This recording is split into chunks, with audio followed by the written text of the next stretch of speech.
Going into the mechanical room, we have this strap here that secures the stairs.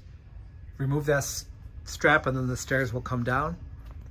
We recommend draining the fresh water tank if you're going to use the tank.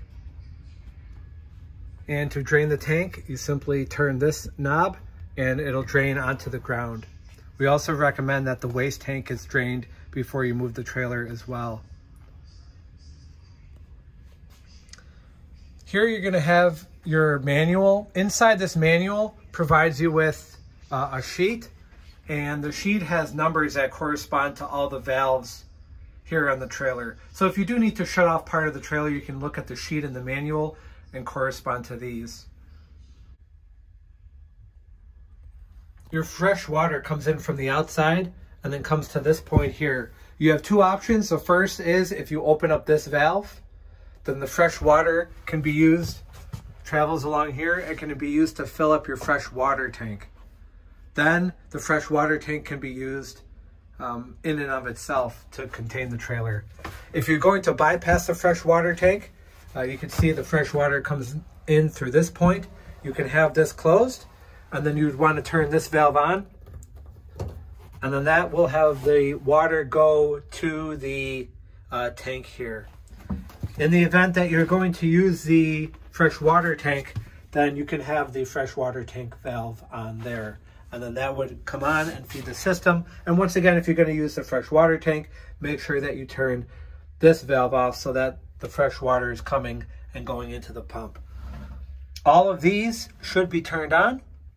As mentioned, your lines going to the propane should be turned on, and your propane line itself should be turned on.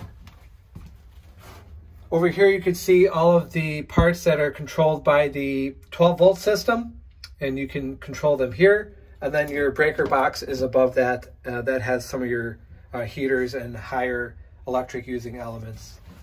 As I already stated, you have your manual here. Inside the manual also will have all of your keys. This trailer is equipped with a full winter package. So in order to use this in the winter, you'll want to have the tank heater on there on the right, and then also have this heater turned on at least.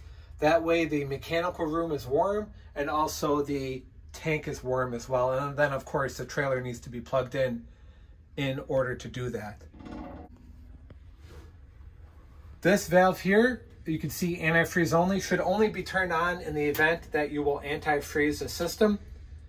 In order to antifreeze the system, and to get it winter ready, if you're not going to use it in the winter, you'd want to close off both of those valves that go to the hot water tank. You can open up that valve that says antifreeze only and make sure every other valve is on, and then start pumping antifreeze through the fresh water port. Once it gets to the pump, it'll automatically start pumping it through the system. Turn on, make sure that a shower is turned on and a sink. Once you see the antifreeze coming through the sink, then the shower, you can turn those off and turn on the other shower and sink.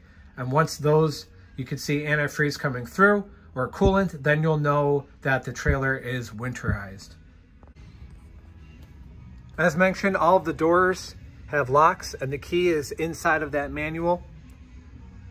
For the handrails, you simply loosen up these nuts here, and these pop up to close, and then you would tighten these upon transport. Towards the front, you have your fresh water hookup, standard garden hose, and your 50 amp power supply. Here you can see information regarding the specifics of the trailer, including your VIN number and tire information. Going to the front, you have two 40-pound propane tanks. These will need to be filled.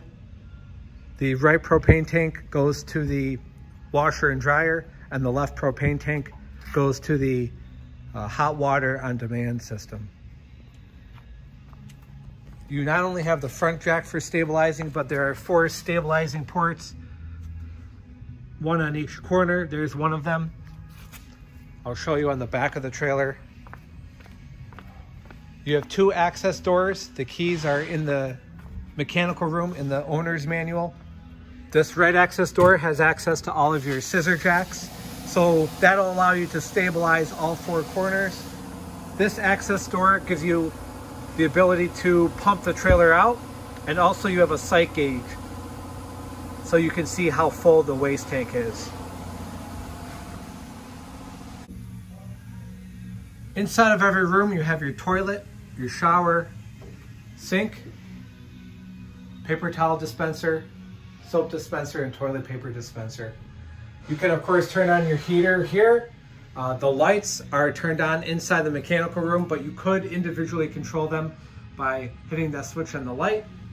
The fans as well are turned on in the mechanical room. But very simple, you can see you have a wash down package complete with the floor drain, so any water that gets in will be sealed, and you can squeegee it into the floor drain that goes into the waste tank. And then you also have a nice folding bench as well